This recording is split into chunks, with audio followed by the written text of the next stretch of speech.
بسم اللہ الرحمن الرحیم۔ بات چل رہی تھی درس قرآن کے حوالے سے کہ قرآن کریم کی ان آیات کا انتخاب کہ جن پہ درس دیا جائے اور عوام الناس کو ان سے زیادہ فائدہ پہنچتا ہے، اس لیے کہ ان میں چند احکامات کا تذکرہ ہوتا ہے اور وہ اکثر اصلاح معاشرہ سے متعلق ہوتے ہیں۔ تو ان میں سورہ انفال تک میں نے بات عرض کی تھی۔ تو سورہ انفال کی آیت نمبر 2، 3 اور 4، سورہ انفال آیت نمبر 2، 3 اور 4، ان تین آیات میں بھی چند بڑے اہم احکامات کا تذکرہ ہے۔ نمبر 1، انما المؤمنون الذین اذا ذکر اللہ وجلت قلوبهم، جب بھی اللہ کا تذکرہ ہوتا ہے تو ان کے دل لرز جاتے ہیں۔ نمبر 2، وَإِذَا تُلِيَتْ عَلَيْهِمْ آيَاتُهُ زَادَتْهُمْ إِيمَانًا، جب بھی ان کے سامنے قرآن کریم کی آیات تلاوت کی جائے ان کا ایمان بڑھ جاتا ہے۔ نمبر 3، وَعَلَى رَبِّهِمْ يَتَوَكَّلُونَ، اللہ پہ بھروسہ کرتے ہیں۔ نمبر 4، الَّذِينَ يُقِيمُونَ الصَّلَاةَ، نماز قائم کرتے ہیں۔ نمبر 5، وَمِمَّا رَزَقْنَاهُمْ يُنْفِقُونَ، أُولَئِكَ هُمُ الْمُؤْمِنُونَ حَقًّا، یہی لوگ مومن ہیں، سچے لوگ ہیں، پکے ٹھکے ایمان والے یہی لوگ ہیں۔ انہی کے لیے درجات ہیں اور ان کے لیے مغفرت اور عمدہ رزق ہے۔ تو ان میں 5 اوصاف کا تذکرہ ہے اور یہ پانچوں بڑی اہمیت کے حامل ہیں۔ اسی طرح سورہ انفال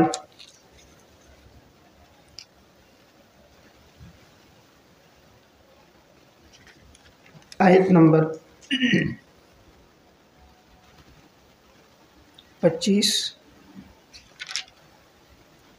26 اور 27، ان تین آیات میں بھی چند اہم احکامات کا تذکرہ ہے۔ نمبر 1، پہلا حکم ہے یا ایھا الذین آمنوا اذا لقیتم فئۃ فاثبتوا، دشمن کے مقابلے میں جب انسان جائے تو ثابت قدمی کے ساتھ لڑے۔ دوسرا حکم ہے واذکروا اللہ کثیرا لعلکم تفلحون، ذکر۔ تیسرا حکم ہے اطیعوا اللہ ورسولہ۔ چوتھا حکم ہے ولا تنازعوا فتفشلوا وتذهب ريحكم۔ پانچواں حکم ہے واصبروا ان اللہ مع الصابرین۔ چھٹا حکم ہے ولا تکونوا كالذین خرجوا من دیارهم بطرا، اس طرح نہ نکلو جس طرح کہ یہ مشرکین تکبر کرتے ہوئے نکلے تھے۔ ساتواں ورئاء الناس، دکھلاوا نہیں ہونا چاہیے۔ اور یہ لوگ یصدون عن سبیل اللہ، نمبر 8، یہ اللہ کے راستے سے روکنے والے۔ تو گویا مومن کی زندگی کا وصف یہ ہو، ان میں یہ 8 اوصاف کا تذکرہ ہے۔ خاص طور پر جب دشمن سے مقابلہ ہو رہا ہو تو ان اوصاف کی رعایت رکھنا زیادہ ضروری ہے۔ سورہ توبہ آیت نمبر 23 اور 24، یا ایھا الذین آمنوا لا تتخذوا آباءکم واخوانکم اولیاء، اے ایمان والو تم اپنے آبا و اجداد کو اور اپنے بھائیوں کو دوست نہ بناؤ، ان استحبوا الکفر علی الایمان، اگر وہ لوگ کفر کو ایمان پر پسند کریں۔ اب آگے بات یہ آ رہی ہے کہ اگرچہ تمہارے یہ آبا و اجداد، اولاد اور تمہارے بھائی، بیویاں، خاندان، یہ سب کا سب ایسا ہو، پھر بھی تم ان کی طرف توجہ نہ کرو، اللہ کی طرف متوجہ ہو۔ تو یہ بڑے اہم اوصاف ہیں اس اعتبار سے کہ اللہ کی طرف توجہ کی بات ہے اور اللہ کے راستے میں مال خرچ کرنے کی اہمیت کا تذکرہ ہے، اور اس کی خاطر اگرچہ اپنے خاندان اور قبیلے کو چھوڑنا پڑے، اگر وہ لوگ کفر کو پسند کریں تو مومن ان کو چھوڑ دیتا ہے۔ سورہ توبہ آیت نمبر 24، 25، یا ایھا الذین آمنوا ان کثیرا من الاحبار والرہبان، تو یہاں تذکرہ ہے یہود و نصارہ کے علماء کا، اور ان کے بارے میں قرآن کریم نے 3 باتیں بیان کی۔ پہلی بات یہ کی کہ وہ لوگوں کا ناحق مال کھاتے تھے۔ دوسری بات وَيَصُدُّونَ عَن سَبِيلِ اللَّهِ، اللہ کے راستے سے روکتے تھے۔ تیسری بات، اور یہ لوگ مال سونا چاندی کو جمع کرتے، خرچ نہ کرتے۔ تو یہاں ساتھ ضمناً بات ہو جائے اللہ کے راستے میں خرچ کرنے کی، زکوٰۃ دینے کی، صدقہ دینے کی، اور جو نہیں دیتا اس کے لیے وعید ہے یوم یحمى علیہا فی نار جہنم فتکوی بہا جباہہم وجنوبہم۔ سورہ توبہ آیت نمبر 28، 29، 30، ان آیات کے اندر اللہ تعالیٰ کی خصوصی نصرت کا واقعہ اور اسی طرح آپ صلی اللہ علیہ وسلم کی ہجرت کے واقعے کا بیان ہے، اور غار ثور کے درمیان قیام کا تذکرہ ہے، اور اس میں چند اہم احکامات ہیں۔ پہلا حکم یہ ہے کہ الا تنفروا يعذبكم عذابا الیما، جو اللہ کے راستے میں نہیں نکلتا اس کے لیے دردناک عذاب ہے۔ دوسرا یہ ہے کہ اگر تم نہیں نکلو گے اللہ تمہاری جگہ دوسری قوموں کو لے آئے گا اور وہ کچھ نقصان اللہ کو نہیں پہنچا سکتے۔ تیسرا حکم ہے الا تنصروه فقد نصره اللہ، تم اللہ کے رسول کی مدد کرو تو اللہ تمہاری مدد کرے گا، یعنی جو اللہ اور اللہ کے رسول اور دین کی مدد کرتا ہے اللہ کی مدد ہے۔ اور پھر آگے ثانی اثنین اذ ہما فی الغار میں حضرت ابوبکر صدیق کا مقام اور مرتبہ بیان کیا جائے کہ یہاں اللہ تعالیٰ نے ان کو ثانی فرمایا، تو ہر کام میں اول حضور تھے اور ثانی ابوبکر صدیق ہوتے تھے، اور خاص طور پہ ان کی صحابیت کا ذکر ہے کہ اذ یقول لصاحبہ، اور لا تحزن ان اللہ معنا میں آپ صلی اللہ علیہ وسلم کے ان کو تسلی دینے کا تذکرہ ہے۔ سورہ توبہ آیت نمبر 60، انما الصدقات للفقراء والمساکین والعاملین علیہا، کہ صدقہ انسان کس کس کو دے سکتا ہے، یعنی مصارف کیا ہیں، زکوٰۃ کے مصارف کیا ہیں، صدقات کے مصارف کیا ہیں، کن میں مال خرچ کیا جائے۔ سورہ توبہ آیت نمبر 71-72، والمؤمنون والمؤمنات بعضهم اولیاء بعض، ایمان والوں کے اوصاف کیا ہیں؟ ایمان والوں کے بڑے اہم اوصاف ہیں۔ سب سے پہلا وصف یہ ایمان والے ایک دوسرے کے دوست ہوتے ہیں، آپس میں محبت ہوتی ہے۔ نمبر 2 یأمرون بالمعروف، نمبر 3 ینہون عن المنکر، نمبر 4 یقیمون الصلاۃ، نمبر 5 یؤتون الزکوٰۃ، نمبر 6 یطیعون اللہ ورسولہ، ثمرہ اولئک سیرحمہم اللہ ان اللہ عزیز حکیم، بشارت وعد اللہ المؤمنین والمؤمنات۔ اور پھر آخر میں بڑی اہم بات ہے ورضوان من اللہ اکبر، سب سے اہم چیز مومن کی نظر میں اللہ کی رضامندی، اللہ راضی ہو جائے، یعنی مومن کی زندگی میں سب سے اہم بات یہ نہیں ہے اسے دولت، پیسہ، جائیداد یا سرکاری نوکری مل جائے، مومن کی زندگی میں اہم بات اللہ رب العزت کی رضامندی ہے۔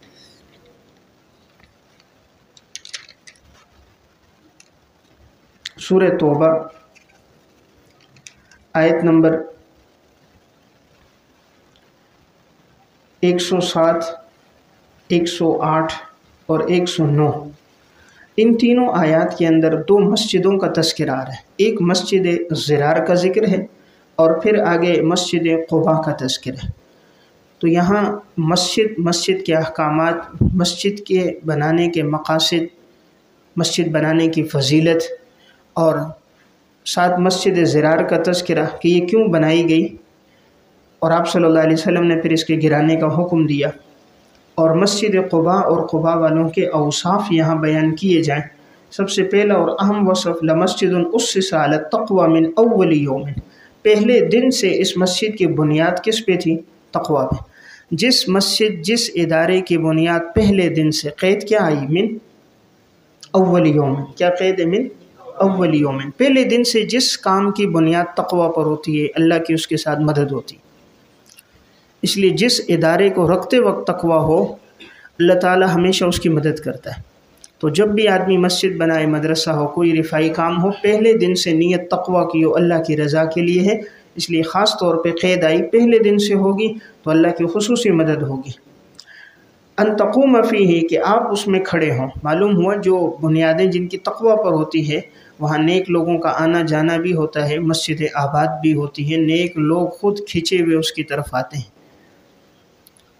اور اللہ نے ان کے اوصاف کیا بیان کیے؟ فی رجال یحبون ان یتطہروا، پاکی کو پسند کرتے ہیں، اور اللہ بھی پاکی کو پسند کرتا ہے، تو یہاں ضمناً بات پاکی پر کی جائے، طہارت پر بھی بات ہو۔ اس سے آگے سورہ توبہ آیت نمبر 111، ان اللہ اشتری من المؤمنین انفسهم واموالهم بان لهم الجنہ، یہاں جہاد کی فضیلت کا تذکرہ ہے کہ اللہ تبارک و تعالی بائع ہے، خریدنے والا، اور مومن جو ہے جس سے خریدا جا رہا ہے، اللہ مشتری ہے، خرید رہا ہے، اور مومن کیا ہے؟ بائع ہے، اور مبی کیا ہے؟ مسلمان کی جان اور مال ہے، اور ثمن کیا ہے؟ جنت ہے۔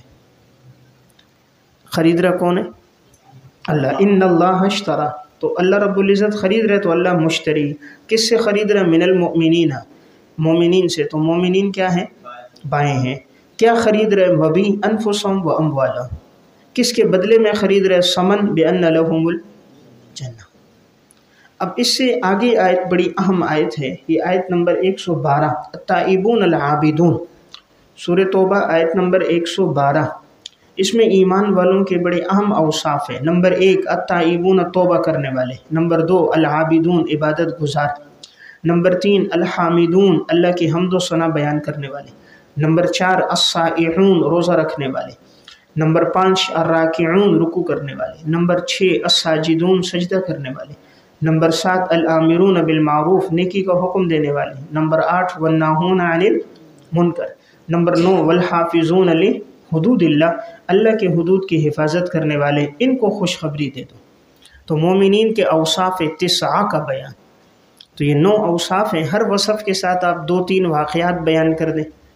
توبہ ہے، توبہ کے ساتھ توبہ کے واقعات، سجدہ ہے، نوافل کے واقعات، نفلی روزوں کے واقعات، تو اس سے بات سمجھنا آسان ہوگی کہ آج کے درس میں مومنین کے 9 اوصاف کا تذکرہ ہوگا۔ سورہ توبہ آیت نمبر 117 اور 118 اور 19، ان 3 آیات میں خاص طور پہ غزوہ تبوک کا واقعہ ہے۔ اور غزوہ تبوک میں جو 3 صحابہ کرام پیچھے رہ گئے تھے، وَعَلَى الثَّلَاثَةِ الَّذِينَ خُلِّفُوا، ان 3 صحابہ کرام کا تذکرہ ہے۔ اور اللہ نے انہیں جو نجات دی وہ صداقت اور سچائی کی وجہ سے، آزمائش کے بعد ان کی توبہ قبول ہوئی، اور اللہ رب العزت نے ان کا تذکرہ قرآن میں کیا۔ تو یہاں اس واقعے کا ذکر کیا جائے تو بڑا اہم اور بڑا دردناک واقعہ ہے، محبت پر مبنی واقعہ ہے، ایمانی واقعہ ہے، بخاری کتاب المغازی سے۔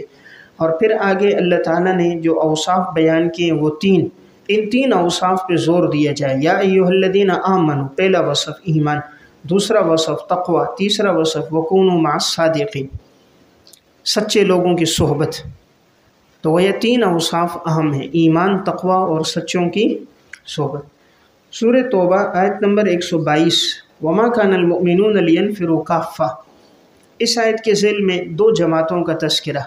ایک جماعت وہ ہے جو دین کا علم حاصل کرے، طائفۃ لیتفقہوا فی الدین، اور ایک جماعت ولینذروا قومہم اذا رجعوا الیہم، تو ایک جماعت دین حاصل کرے، ایک دشمن کے مقابلے میں جہاد کرے، اور جب یہ دین حاصل کر کے واپس لوٹ کر آ جائیں تو پھر یہ اپنے قوم کے لوگوں کو ڈرائیں۔ تو معلوم ہوا 2 شعبے، ایک جہاد کا شعبہ ہے اور دوسرا علم کا شعبہ ہے، دعوت و تبلیغ کا شعبہ ہے، دونوں ضروری ہیں۔ تو جو دعوت و تبلیغ کا شعبہ ہے اس کے ذریعے سے دین کی نشر و اشاعت ہے، اور جہاد کے شعبے سے دین کی حفاظت ہے، اور دونوں ضروری ہیں، حفاظت بھی ضروری ہے اور نشر و اشاعت بھی ضروری ہے۔ تو مدارس، مساجد، دعوت کے ذریعے سے دین کی نشر و اشاعت ہے۔ مدارس ہیں تو علماء تیار ہو رہے، حفاظ اور قراء مفتیان تیار ہو رہے، اور جہاد ہے تو حفاظت ہے۔ جہاد نہ ہو تو دشمن حملہ کرے اور مسلمان ملک کو، مسلمانوں کو ختم کر دے، تو حفاظت بھی ضروری ہے اور اشاعت بھی ضروری ہے، دین کے دونوں شعبے۔ سورہ یونس اور اسی توبہ میں آخری 2 آیتوں پر بھی اگر بات ہو تو انشاءاللہ اس کا فائدہ کافی ہے۔ لقد جاءکم رسول من انفسکم، سورہ توبہ آیت نمبر 128 29، اس میں آپ صلی اللہ علیہ وسلم کے اوصاف کا تذکرہ ہے، اور بڑے اہم اوصاف ہیں۔ سب سے پہلا وصف ہے لقد جاءکم رسول، تمہارے پاس بڑے عظیم و شان رسول آئے، تنوین برائے تعظیم، من انفسکم، بشریت رسول۔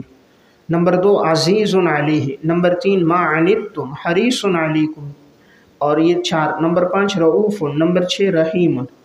تو یہ حضور کے اوصاف کا تذکرہ ہے کہ جو اوصاف اللہ رب العزت کے تھے، رؤوف ہے، رحیم ہے، اللہ تعالیٰ نے آپ صلی اللہ علیہ وسلم کو بھی اوصاف عطا فرمائے کہ بڑے مہربان اور رحم کرنے والے۔ سورہ یونس آیت نمبر 25، 26، 27، ان 3 آیات کے اندر چند اہم احکامات کا تذکرہ ہے۔ سب سے پہلا حکم ہے دعوت کس کی طرف دی جائے، تو کہا واللہ یدعو الی دار السلام، اللہ دعوت دے رہے دار السلام، جنت کی طرف۔ تو دعوت یہ نہیں کہ بھئی آؤ اور بیریا ٹاؤن میں پلاٹ خریدو، ہاں دعوت کس کی طرف ہے؟ دارالسلام، جنت کی طرف، جہاں کا دائمی چیز ہے، کہیں دھوکہ نہیں ہے، تو جنت کی دعوت ہے۔ نمبر 2، اللہ رب العزت کے دیدار کا تذکرہ ہے، رؤیت باری تعالیٰ للذین احسنوا الحسنی وزیادہ، اس پر تفصیلی بحث ہونی چاہیے۔ دیدار باری تعالیٰ کہ آخرت میں اللہ کا دیدار ہوگا، یقینی بات ہے، اس کا انکار کفر ہے، احادیث متواترہ سے اس کا ثبوت ہے، قرآن کریم سے ثبوت ہے۔ تیسری اور اہم چیز ہے ولا یرحق وجوہہم قطر، اور ان کے چہروں پر سیاہی نہیں ہوگی، ذلت نہیں ہوگی، یہ لوگ جنتی ہوں گے۔ اور جنہوں نے برائی میں زندگی گزاری تو برائی کا بدلہ برائی ہے، وترحقہم ذلہ، ان کے چہروں پر ذلت ہوگی۔ جو بدلہ اللہ آخرت میں دینا چاہتا ہے اس کا کچھ حصہ دنیا میں مل جاتا ہے۔ آخرت میں جن کے چہرے اور دلوں کو اللہ منور رکھے گا، دنیا میں بھی اللہ منور کر دیتا ہے۔ اور آخرت میں جن کے چہرے سیاہ ہونے ہیں، رسوائی ہے، دنیا میں بھی ان کے لیے ذلت، رسوائی اور سیاہی ہے۔ تو آخرت کے عذاب کا کچھ حصہ دنیا میں سامنے آ جاتا ہے۔ اس لیے جو آخرت میں منور رہنے والے ہیں، اچھی زندگی والے ہیں، دنیا میں بھی اللہ ان کو پرسکون زندگی دے دیتا ہے، قلبی سکون عطا فرما دیتا ہے، محبوبیت مقبولیت دے دیتا ہے۔ اور آخرت میں جن کے لیے ذلت ہے تو دنیا میں بھی لوگوں کی نظروں میں ان کے لیے ذلت ہوتی ہے، تو وہ سامنے بات آ جاتی ہے۔ تو یہاں دیکھیں کانما اغشیت وجوہہم قطعا من اللیل، ان کے چہرے یوں ڈھانپ دیے گئے ہوں گے جس طرح کے رات کے ٹکڑے ہوں، اندھیری رات کے ٹکڑے۔ جو جتنا حرام کھا رہا ہوتا ہے نا، دیکھیں اس کے چہرے پر اتنی ظلمت ہوتی، اتنی نحوست ہوتی ہے، اس کی باتوں میں، گفتگو میں اور اس کی وضاقتہ میں سب چیزیں ظاہر ہو رہی ہوتی۔ جب جن کا پیسہ رشوت میں گزرتا ہے، پولیس والا ہے رشوت میں، تو چہروں پر دیکھیں وحشت ہے۔ سود کا پیسہ کھانے والے، حرام کھانے والے، عموماً جو جس طرح کا مال کھا رہا ہوتا ہے شکل پر وہ ظاہر بھی ہو جاتا ہے۔ جو زیادہ حرام کھا رہا ہے تو گناہ میں تو خنزیر جیسا ہوا ہے، کوئی بندروں جیسے کام کر رہا ہے تو بندر جیسی شکل بنی ہے۔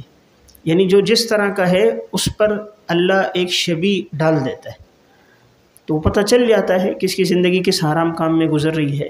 تو یہ ایک جملہ بڑی اہمیت کا حامل ہے، کانما اغشیت وجوہہم قطعا من اللیل مظلمہ، اندھیری رات کے ٹکڑے ہم ان پہ کر دیتے ہیں، سیاہی در سیاہی ہوتی ہے، چہرے پر ظلمت ہوتی ہے، دلوں میں محبت نہیں ہوتی اس کے لیے۔ سورہ یونس آیت نمبر 62، 63، 64، 65، یہ 4 آیات میں اولیاء اللہ کی نشانیاں، علامات، اولیاء اللہ کا تعارف، یہ بھی ایک اہم عنوان ہے۔ اولیاء اللہ کس کو کہتے ہیں؟ اللہ کا ولی کون ہوگا، اس کی علامات کیا ہیں، اوصاف کیا ہیں، اللہ کے ولیوں کی زندگی کیسے گزرے گی۔ اس پر ایک کتاب بھی ہے علامہ ابن تیمیہ رحمہ اللہ کی، الفرقان بین اولیاء الرحمن و اولیاء الشیطان، الفرقان بین اولیاء الرحمن و اولیاء الشیطان، رحمان کے دوست کون ہوتے ہیں، شیطان کے دوست کون ہوتے ہیں، ان کے درمیان فرق ہے۔ اب دیکھیں یہاں ولی کون ہے، اللہ رب العزت فرما رہے ہیں الا ان اولیاء اللہ لا خوف علیہم ولا هم یحزنون الذین آمنوا وکانوا یتقون، اللہ کا ولی وہ ہوگا، نمبر 1 مسلمان ہوگا، تو جو کافر ہو وہ ولی نہیں ہو سکتا۔ اب جو کافروں کے پاس جاتے ہیں جی تعویذ کرانے کے لیے، یہودی ہے، ہندو ہے، سکھ ہے، مجوسی ہے، رافضی ہے، جس کا تعویذ بڑا لگتا بڑا ولی ہے، ولی نہیں ہوگا، وہ شیطان ہے، ابلیس ہے بڑا، وہ ولی نہیں ہے۔ ولی کون ہوگا؟ الذین آمنوا۔ نمبر 2 ولی وہ ہوگا کانوا یتقون، جو متقی پرہیزگار ہوگا، جو متقی نہیں ہے وہ ولی نہیں۔ اور اب تیسری بات، لہم البشریٰ فی الحیات الدنیا، دنیا میں خوشخبری ہے، آخرت میں بھی۔ یہ دنیا میں خوشخبری کیا ہے؟ دنیا میں خوشخبری یہ 2 طرح سے، ایک لوگوں کے دلوں میں محبت ہے، اس کی مقبولیت ہے، اور نمبر 2 اچھے خواب ہیں۔ حدیث میں جیسے آتا ہے آپ صلی اللہ علیہ وسلم نے فرمایا کہ یہ جو اچھے خواب ہوتے ہیں یہ نبوت کا 46واں حصہ ہے نا، اور اللہ تعالیٰ یہ اچھے خواب یا انسان کو دکھا دیتا ہے یا کسی اور کو دکھا دیتا ہے، اس کے لیے وہ آ کر بتا دیتا ہے کہ میں نے فلاں کے حق میں یہ خواب دیکھا، اور وہ خواب دیکھ کر اس کے دل میں محبت ہوتی ہے۔ تو یہ اچھے خواب جو ہیں یہ آخرت سے پہلے دنیا میں ایک اچھی خوشخبری، ایک بدلہ ہے، تو یہ بشرا اچھے خواب۔ تو آخرت میں جو اللہ بدلہ دے گا وہ تو ہوگا، لیکن فی الحیات دنیا میں بھی اس کے لیے بدلہ ہے۔ تو حضور نے فرمایا یہ جلدی بدلہ اس کو مل رہا ہے۔ اور آگے وجہ بتائی کہ جو اللہ کا ولی ہوگا ان العزت للہ جمیعا، عزت سب اللہ کے پاس ہے، تو اللہ اس کے ذریعے اس کو عزت عطا فرمائے گا۔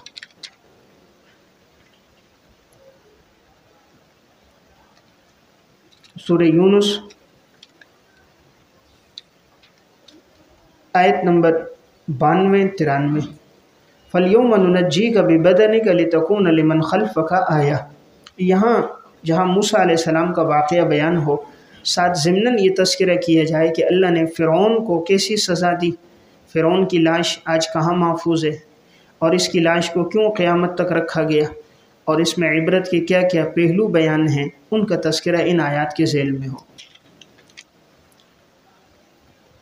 سورہ یونس آیت نمبر 107-108، وَإِن يَمْسَسْكَ اللَّهُ بِضُرٍّ فَلَا كَاشِفَ لَهُ إِلَّا هُوَ، کہ اللہ جس کے ساتھ نقصان کا ارادہ کرے کوئی ہٹا نہیں سکتا، بھلائی کا ارادہ کرے کوئی روک نہیں سکتا۔ یعنی مسلمان کا یہاں ایمان پختہ کروانا ہے۔ ایمان آج کل بڑا کمزور ہے، اسباب پر بہت نظر آ گئی، مخلوق پر نظر ہے، اللہ سے توجہ ہٹی ہوئی ہے، تو یہاں بات اس پر زور دیا جائے نفع نقصان اللہ کے امر سے۔ پھر سورہ ہود کی 2 آیات ہیں، وَمَا مِن دَابَّةٍ فِي الْأَرْضِ، آیت نمبر 6 اور آیت نمبر 7، وَهُوَ الَّذِي خَلَقَ السَّمَاوَاتِ وَالْأَرْضَ۔ یہاں رزق پر تفصیلی بات ہو سکتی ہے، رزق کی اہمیت، رزق میں برکت کے اسباب، رزق میں برکت کیسے آتی ہے، تو اس میں میں نے بات کی تھی درس حدیث میں 40 اسباب بیان کی، رزق میں برکت کے 40 اسباب بیان کیے ہیں۔ تو اگر ممکن ہو ان اسباب کو آدمی نوٹ کر لے، ہر ایک کے ساتھ کوئی حدیث ہے یا روایت ہے یا قرآن کریم کی آیت ہے، اور یہ بھی ایک مستقل عنوان ہے درس حدیث کا، رزق میں برکت کیسے آئے، اور اس کے ساتھ رزق میں برکت کے یہاں واقعات بیان کر دیے جائیں، تو یہ 2 چیزیں ہوں، رزق میں برکت کے اسباب اور کن اعمال سے برکت آ رہی ہے ان اعمال کا تذکرہ۔ سورہ ہود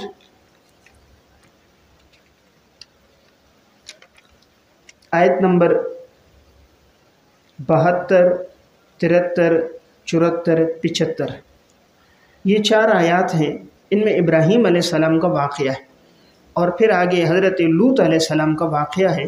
یہاں دونوں واقعات کو الگ الگ بیان کیا جا سکتا ہے، ایک درس میں وَلَقَدْ جَاءَتْ رُسُلُنَا إِبْرَاهِيمَ بِالْبُشْرَىٰ اسے بیان کیا جائے، اور پھر اگلے درس میں حضرت لوط علیہ السلام کا واقعہ ہے، وَلَمَّا جَاءَتْ رُسُلُنَا لُوطًا سِیءَ بِهِمْ۔ ابراہیم علیہ السلام کے واقعے میں 3 چیزیں بیان کی جائیں۔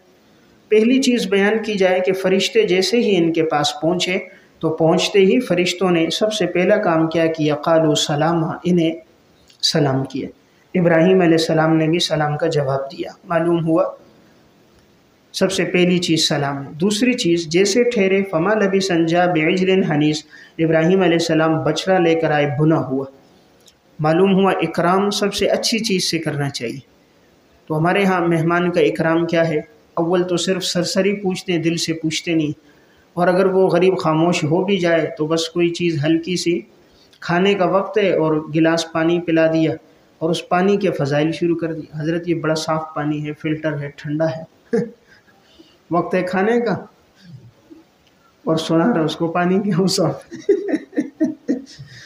یہ چائے پہ اس کو ٹرخا رہا ہے۔ تو یہاں ابراہیم علیہ السلام لے کر آئے بچڑا، وہ بھی بھنا ہوا۔ اب دیکھیں چند مہمانوں کے لیے بچڑا ذبح کرنا، آج کی انسانی عقل تو وہ مرغی بھی نہیں ذبح کرواتے کہ مہمان ان کے لیے وہ کر دیں، نہیں، اور ابراہیم علیہ السلام بچڑا، اور وہ بھی شوروا نہیں، بھنا ہوا، اور وہ بھی جاننے مہمان ایسے نہیں جن سے تعارف، مہمان بھی اجنبی، ابراہیم علیہ السلام ان کو جانتے نہیں، اسی لیے تو خوفزدہ ہو رہے ہیں کہ انہوں نے کھایا نہیں، تو تھوڑا خوف آیا، گھبراہٹ ہوئی کہ بھئی یہ مہمان کیوں نہیں کھا رہے۔ اس دور میں جب مہمان نہیں کھاتا تھا تو یہ لگتا تھا کہ شاید کہیں دشمن تو نہیں، ورنہ جو کسی کا لقمہ کھا لیتا تھا تو پھر وہ ان کو نقصان نہیں پہنچاتا تھا۔ تو ابراہیم علیہ السلام کو اس لیے تھوڑا سا ایک بشری تقاضے کے مطابق اوجس منہم خیفہ، یہ تھوڑا سا خوف ہونے لگا۔ اب انہوں نے دیکھیں آگے بشارت دی، اب اس پر بات ہو کہ بشارت جیسے ہی انہوں نے دی، وامرأۃ قائمۃ فضحکت فبشرناها باسحاق ومن وراء اسحاق یعقوب کہ یہاں اللہ نے بڑھاپے میں خوشخبری دی 2 بچوں کی، اسحاق ہوگا اور اس کے بعد ہوگا یعقوب ہوگا۔ یہاں بات یہ ہو کہ بھئی اولاد دینا صرف اللہ رب العزت کی طرف سے آتا ہے، چاہے انسان بوڑھا بھی ہو جائے، بس اللہ سے مانگتا رہے، اللہ کے خزانے میں کمی نہیں۔ اللہ نے ابراہیم علیہ السلام کو اولاد اس وقت دی کہ دونوں بوڑھے تھے، زکریہ علیہ السلام کو بھی اولاد اس وقت دی کہ دونوں بوڑھے ہو گئے تھے، اللہ نے اولاد دے دی۔ تو اس طرف یعنی توجہ کی ضرورت ہے۔ اور پھر اس سے آگے جو بات کرنے کی، ابراہیم علیہ السلام کے یہاں بڑے اہم اوصاف بیان ہوئے ہیں، اس پہ تھوڑا زور دیں۔ یہاں ابراہیم علیہ السلام کے 3 اوصاف ہیں۔ ان ابراہیم لحلیم، ہم میں سے ہر ایک اپنی زندگی میں لے کر آئے۔ ابراہیم علیہ السلام کا پہلا وصف ہے بردباری، تو اچھا عالم وہ ہے، نبی کا وارث وہ ہے جو بردبار ہو۔ نمبر 2 اواہ، آہوزاری کرنے والا، اللہ کے سامنے رونے والا۔ جتنا انسان اللہ کے سامنے زیادہ روتا ہے اتنا محبوب الخلائق ہوتا ہے، اس کو محبت زیادہ ملتی ہے۔ نمبر 3 منیب، رجوع اللہ کرنے والا، تیسرا وصف ہر کام میں اللہ کی طرف رجوع۔ چوتھا وصف ابراہیم علیہ السلام کا، ابراہیم علیہ السلام امت تھے، ان ابراہیم کان امتا، امت تھے، یعنی ایک ہو کر اتنا کام کیا جتنا جماعت کام کرتی ہے۔ تو گویا عالم آدمی کی زندگی کا وصف ہو وہ ایک ہو لیکن کام ایسا کرے جیسے گویا پوری، جیسے ہمارے سلف گزرے، امام نووی، حافظ ابن حجر، علامہ عینی، علامہ عبدالحی لکھنوی رحمۃ اللہ علیہ، شاہ ولی اللہ، حضرت حکیم الامت مولانا اشرف علی تھانوی صاحب رحمۃ اللہ علیہ، سب بظاہر ایک تھے لیکن گویا پوری ایک جماعت تھے، یعنی کام زیادہ کر کے گئے۔ 4 وصف ہو گئے۔ 5واں وصف ابراہیم علیہ السلام کا کیا ہے؟ قانتاً للہ، اللہ کے سب زیادہ فرما بردار تھے۔ تو اس پر آپ مستقل جمعہ پڑھا سکتے ہو، ابراہیم علیہ السلام کے وہ اوصاف جو قرآن کریم بیان کر رہا ہے۔ تو پہلا وصف حلیم، دوسرا وصف اواہ، تیسرا وصف منیب، چوتھا وصف امتن، 5واں قانتاً، چھٹا شاکرا لانعمہ، اللہ کی نعمتوں کا شکر کرنے والے، ہمیشہ اللہ کی نعمتوں کا شکر۔ 6 نمبر 7 اجتباہ، چنے ہوئے آدمی، منتخب، اللہ نے سب میں ان کو چنا۔ نمبر 8 وہداہ الی صراط مستقیم، سیدھے راہ کی طرف اللہ نے ان کی رہنمائی کر دی تھی، یہ بھی ان کا ایک خاص وصف ہے۔ اور ایک وصف ان کی زندگی کا دعا، ابراہیم علیہ السلام ہمیشہ اللہ رب العزت سے دعا کرتے رہے، خاص طور پہ سورہ ابراہیم میں ابراہیم علیہ السلام کی دعاؤں کا تذکرہ ہے، اللہ نے تفصیلاً ان دعاؤں کا تذکرہ فرمایا، تو ان دعاؤں کا ذکر کرنا چاہیے کہ ہر وقت بڑھاپا ہو جوانی ہو دعا صرف اللہ سے۔ اس کے بعد سورہ ہود، یہ آیت نمبر 81، 82، 83، اس میں حضرت لوط علیہ السلام کی جو قوم تھی جس میں گناہ ہم جنس پرستی کا تھا، ان آیات کو پڑھ کر ذرا تشریح کی جائے تو اس کا ایک اچھا اثر رہتا ہے، اور لوگ گناہ سے باز آتے ہیں کہ اللہ نے اس قوم کو کیسی سزا دی کہ فلما جاء امرنا جعلنا علیہا سافلہا وامطرنا علیہا حجارۃ من سجیل منضود۔ سورہ ہود آیت نمبر 112، 113 اور 114 اور 115، تو 111 سے 115 تک بڑے اہم احکامات ہیں۔ نمبر 1 پہلا حکم ہے فاستقم کما امرت، آپ استقامت اختیار کیجئے جیسے حکم دیا گیا۔ تو جب حضور کو یہ حکم ہے امت کے لیے بطریق اولا ہے، ومن تاب معک ولا تطغوا، دوسرا حکم ہے کہ ولا تطغوا، زیادتی نہ ہو۔ تیسرا ولا ترکنوا الی الذین ظلموا، ظالم لوگوں کی طرف میلان نہیں ہونا چاہیے، ان کی طرف توجہ نہ ہو۔ اور چوتھا آگے آ رہا ہے وَأَقِمِ الصَّلَاةَ طَرَفَيِ النَّهَارِ، نماز قائم کرنی ہے دن کے دونوں اطراف میں، رات کے حصے میں۔ اور پھر آگے اس کے لیے بشارت یہ جو آدمی ان کا اہتمام کرتا ہے تو ان الحسنات یذہبن السیئات۔ اور پھر آخر میں اہم حکم ہے وَاصْبِرْ، صبر، کہ جب ان چیزوں کے احکامات کا آدمی حکم دے گا تو اس پر حالات آئیں گے، تو ان حالات میں اس نے صبر کرنا ہے۔ پھر آگے سورہ یوسف شروع ہو رہی ہے۔ اس سورت کا اگر ممکن ہو اس واقعے کا پورا درس تفصیلاً دینا چاہیے۔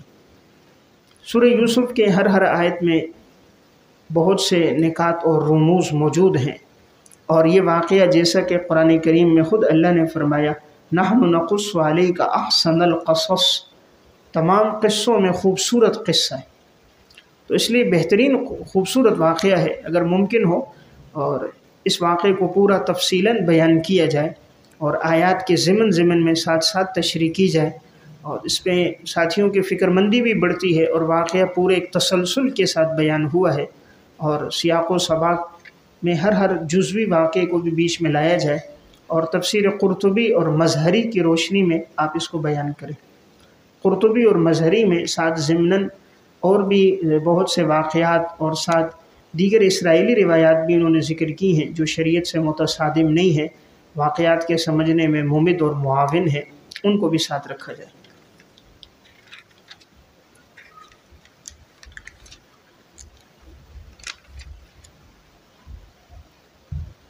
سورہ یوسف میں آیت نمبر 90 میں اللہ تعالیٰ نے دو چیزیں بیان فرمائی، اِنَّهُ مَن يَتَّقِ وَيَصْبِرْ فَإِنَّ اللَّهَ لَا يُضِيعُ أَجْرَ الْمُحْسِنِينَ۔ زندگی میں دو اوصاف، تقوی اور صبر، تو اللہ ایسے نیکوکاروں کے اجر کو ضائع نہیں کرے گا۔ سورہ رعد، سورہ رعد میں مستقل یہ ایک رکوع ہے، رکوع نمبر سورت کے لحاظ سے دیکھا جائے تو تیسرا رکوع ہے، سپارے کے لحاظ سے 8واں ہے، آیت نمبر 19 سے لے کر 26 ہے، 19 سے 26 سورہ رعد۔ اس میں چند اہم احکامات ہیں، جیسے الذین یوفون بعہد اللہ، نمبر 1 وعدوں کو پورا کرنا، نمبر 2 ولا ينقضون الميثاق، نمبر 3 والذین یصلون ما امر اللہ، نمبر 4 ویخشون ربهم، نمبر 5 ویخافون سوء الحساب، نمبر 6 والذین صبروا ابتغاء وجہ ربهم، نمبر 7 واقاموا الصلاۃ، نمبر 8 وانفقوا مما رزقناهم سرا وعلانیہ، نمبر 9 ویدرؤون بالحسنۃ السیئۃ، اور اس کا بدلہ جنات عدن یدخلونها۔ تو گویا کہ یہ 9 اوصاف کا تذکرہ ہے اور اس کے ساتھ اس کے ثمرات کا ذکر ہے۔ اس کے بعد سورہ ابراہیم ہے، سورہ ابراہیم میں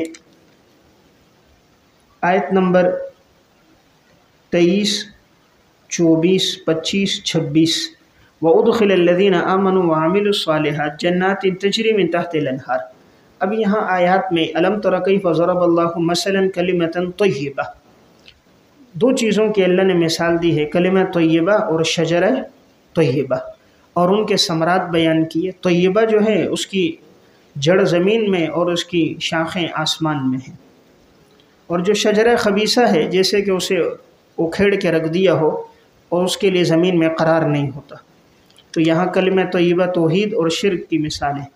اور خاص طور پہ جو اگلی آیت ہے نا یثبت اللہ الذین آمنوا بالقول الثابت، اس آیت سے آپ صلی اللہ علیہ وسلم نے عذاب قبر کو ثابت کیا کہ اللہ تعالیٰ مومن کو دنیا میں ثابت قدم رکھتا ہے، اور آخرت میں قبر میں جب قبر میں سوال ہوتا ہے نا من ربک من نبیک ما دینک، تو وہ ثابت قدم رہتا ہے، وہی جواب دیتا ہے جو دنیا میں تھا۔ تو اس آیت کے ضمن میں عذاب قبر کا تذکرہ اور عذاب قبر سے متعلق آیات کا تذکرہ۔ اگلا جو رکوع ہے وَإِذْ قَالَ إِبْرَاهِيمُ رَبِّ اجْعَلْ هَذَا الْبَلَدَ آمِنًا، اس پورے رکوع کا درس ہونا چاہیے۔ اس میں ابراہیم علیہ السلام کے جہاں واقعے کا تذکرہ ہے کہ اللہ کی طرف سے حکم تھا کہ انہیں وہاں اپنی گھر والی حضرت ہاجرہ اور اسماعیل کو چھوڑ کر آؤ، اور دعاؤں کا تذکرہ ہے۔ تو یہ آیت نمبر ہے 35 سے لے کر 42 تک، 35 سے لے کر 42 تک آیات کا تذکرہ ہے۔ اور ابراہیم علیہ السلام کے ان میں اوصاف میں دیکھیں کہ انہوں نے دعا کیا فرمائی کہ وَجُنُوبْنِي وَبَنِيَّ أَن نَّعْبُدَ الْأَصْنَامَ، یا اللہ مجھے میری اولاد کو بتوں کی عبادت سے بچا۔ معلوم ہوا اولاد کے لیے یہ دعا ہو کہ اللہ ان کو کفر اور شرک سے بچائے۔ ہم تو دعا کرتے ہیں اولاد کی دولت اتنی ہو، پیسہ اتنا ہو، نوکری ہو، بینک بیلنس ہو۔ اور دوسری کیا بات، ابراہیم علیہ السلام کا وصف ان کی زندگی میں بہت زیادہ نرمی تھی کہ انہوں نے فرمایا فمن تبعنی فإنہ منی ومن عصانی فإنک غفور الرحیم، جو نافرمانی کرے اسے اللہ کے سپرد کر دی، اس کے لیے نہیں کہا یا اللہ اس کو عذاب دے، یا اللہ تیری مرضی ہے اس کے بارے میں۔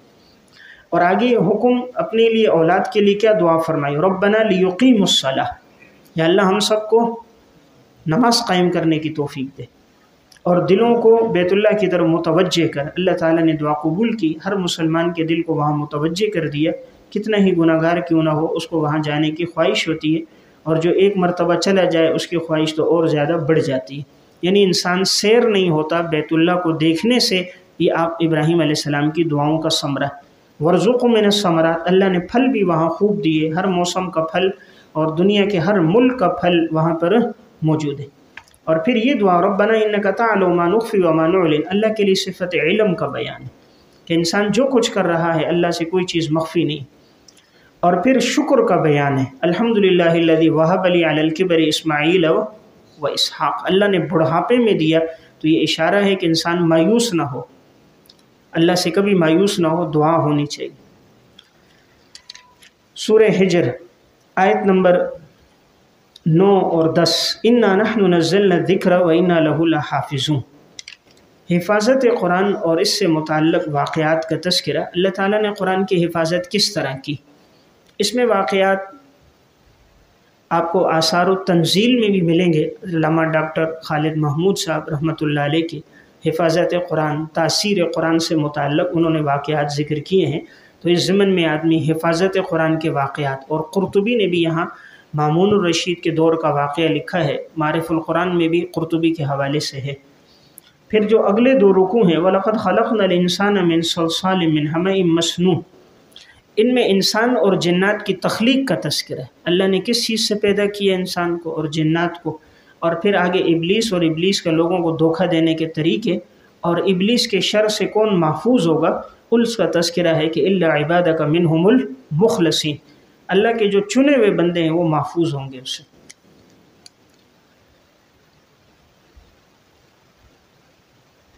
سورہ ہجر آیت نمبر 87، آیت نمبر 88، وَلَقَدْ آتَيْنَاكَ سَبْعًا مِنَ الْمَثَانِي وَالْقُرْآنِ الْعَظِيمِ، اس میں سورہ فاتحہ کا تذکرہ ہے، بار بار دہرائی جانے والی 7 آیتیں۔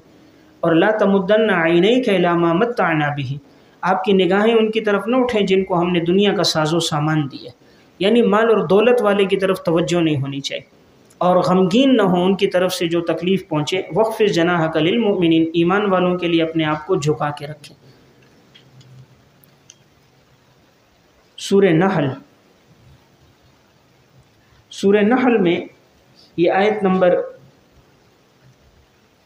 4 سے لے کر 14 تک، یہ 10 آیات ہیں جن میں اللہ تعالیٰ نے اپنی خاص خاص نعمتوں کا ذکر کیا، تو ان میں جانوروں کا تذکرہ ہے، والانعام خلقہا، جانوروں کے فوائد کا ذکر ہے، لکم فیہا دفء و منافع، حسن و جمال کا ذکر ہے، لکم فیہا جمال حین تریحون، اور پہاڑی علاقوں میں فوائد کا تذکرہ ہے، تحمل اثقالکم الی بلد لم تکونوا بالغیہ، گھوڑوں کا، خچروں کا تذکرہ ہے، زمین آسمان کی پیدائش اور پھولوں پھلوں درختوں کا، فصلوں کا تذکرہ، ینبت لکم بہ الزرع والزیتون والنخیل والاعناب۔ تو بہرحال یہاں اللہ تعالیٰ کے جن مخلوقات کا اور جن انعامات کا تذکرہ ہے ان کا ذکر ہو۔ سورہ نحل آیت نمبر 59-60، یتوارا من القوم من سوء ما بشر بہ، اور 58 بھی، وَإِذَا بُشِّرَ أَحَدُهُمْ بِالْأُنثىٰ، یہاں سے مشرکین کے وہ ایک مذموم حرکت کہ وہ بچی کی پیدائش ہوتی تو ان کا چہرہ سیاہ ہو جاتا، بہت ناپسند کرتے، تو اس کا تذکرہ ہو کہ آج کل بھی بعض لوگ جو بچیوں کی پیدائش کو برا سمجھ رہے ہیں اور اس پر خوش نہیں ہوتے، بیوی پہ لان تان کرتے ہیں، تو اس اعتبار سے بیٹی کا تذکرہ، بیٹی کی محبت کا ذکر اور اس کی تربیت پر جو فضائل احادیث میں آئے ہیں ان کا تذکرہ۔